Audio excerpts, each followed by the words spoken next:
This is Unit S, Assessment 4, Concept 7. The problem is tangent of x over 2 minus sine of x equals 0. The first thing we're going to do is use the half angle formula because it's tangent of x over 2, so we plug in 1 minus cosine of x divided by sine of x. So now our problem is this minus sine of x equals 0 because we just subbed it in. And then we're going to add sine to both sides. And our problem is 1 minus cosine of x divided by sine of x equals sine of x. Then to get rid of the sine in the denominator, we multiply the whole thing by sine of x. And our problem is 1 minus cosine of x equals sine squared of x because the denominator will cancel and this will become squared.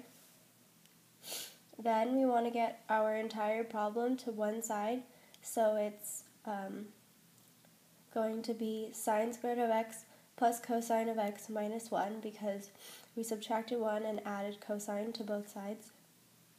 Now, sine squared of x, we can use a Pythagorean identity. So sine squared of x equals 1 minus cosine squared of x. And we do this because we want the entire problem in terms of cosine so that we could solve.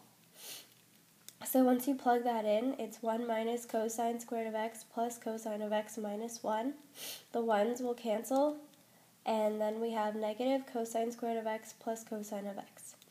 Factor out a cosine of x, a negative cosine of x, and you get negative cosine of x times cosine of x plus 1.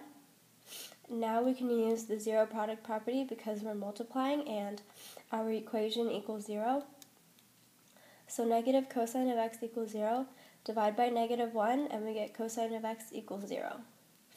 For this part, it's cosine of x plus 1 equals 0. Subtract 1 from both sides and we get cosine of x equals negative 1. And then because cosine is x over r, which is really x over 1, and here x equals 0, on the unit circle, x equals 0 at 90 degrees and 270 degrees. And for negative 1, on the unit circle, negative 1 only occurs at 180 degrees, and that is our answer.